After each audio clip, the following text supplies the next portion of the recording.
This video is for educational purposes only and should not be used as a substitute for professional medical training, diagnosis, or patient care. Resistant diabetes requires lifestyle changes, optimized medications, insulin therapy, and regular glucose monitoring.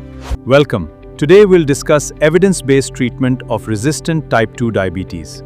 Treatment-resistant diabetes means glucose remains uncontrolled despite appropriate therapy. The primary goals are glycemic control and prevention of complications. Successful management requires a systematic and individualized treatment approach.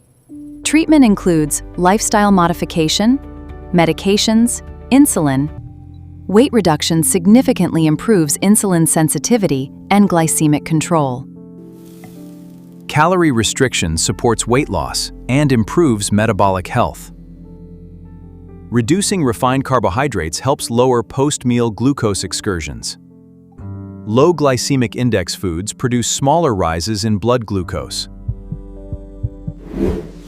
Increasing dietary fiber improves satiety and supports glucose control. Adequate protein intake helps maintain muscle and reduce hunger.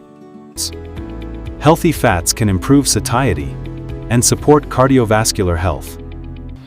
Regular physical activity enhances glucose utilization and insulin sensitivity. Aerobic exercise improves cardiovascular fitness and glucose metabolism.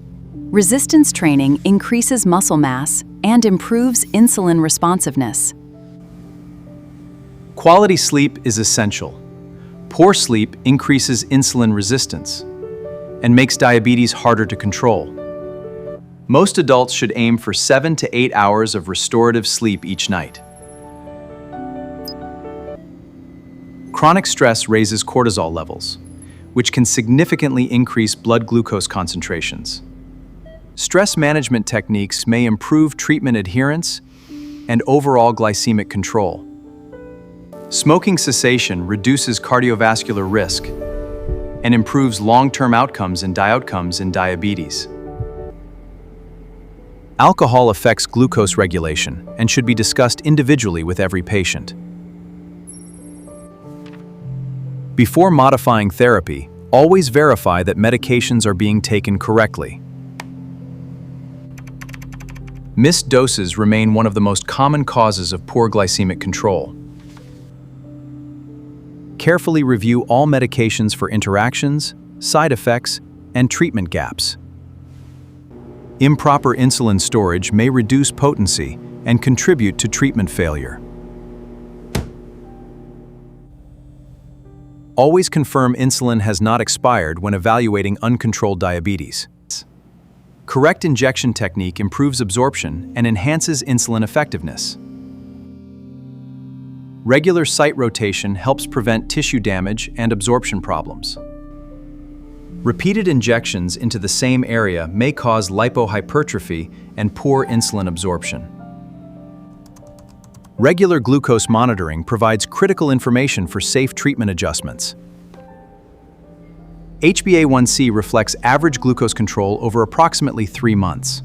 HbA1c targets should be individualized for every patient. Metformin remains the preferred first-line therapy for type 2 diabetes. Metformin primarily reduces hepatic glucose production. Gradual dose escalation improves tolerance and minimizes gastrointestinal side effects.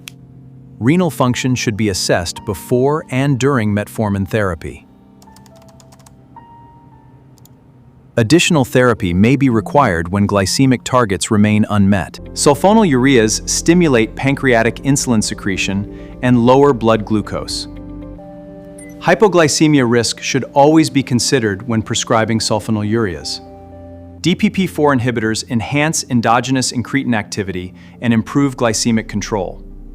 These agents are generally well tolerated and weight neutral. SGLT2 inhibitors lower glucose through increased urinary glucose excretion.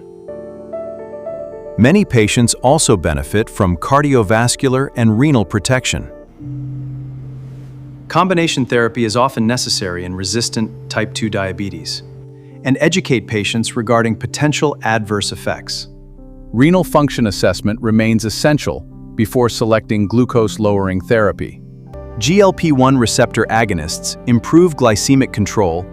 These medications increase satiety and may reduce caloric intake. Weight reduction can substantially improve insulin sensitivity and diabetes control. Insulin should not be delayed when hyperglycemia remains uncontrolled. Insulin remains the most effective glucose-lowering therapy available. Basal insulin provides steady glucose control throughout the day. Basal insulin is commonly the first insulin regimen initiated.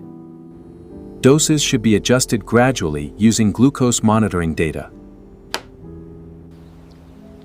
Fasting glucose values help guide basal insulin adjustments. Some patients require basal and mealtime insulin for optimal control. Prandial insulin targets post-meal glucose excursions and improves control. This video is for educational purposes only and should not be used as a substitute for professional medical training, diagnosis, or patient care. Insulin regimens should be intensified when treatment goals remain unmet. Severe insulin resistance may require higher insulin doses and evaluation. Always investigate infections, medications, and other reversible causes. Treatment decisions should be guided by documented glucose patterns. Preventing hypoglycemia remains a major goal of diabetes management. Patients should recognize symptoms and treat hypoglycemia promptly. During illness, monitor glucose closely and maintain adequate hydration. Managing blood pressure reduces cardiovascular complications in diabetes. Appropriate lipid management further reduces cardiovascular disease risk. Regular follow-up allows timely treatment adjustment and monitoring. Successful treatment combines lifestyle measures, medications, and patient education. Thank you for watching. Please subscribe for more evidence-based medical education. This video is for educational and informational purposes only. It is not intended to any medical condition. Always consult your doctor for personalized medical advice. For queries, leave your message at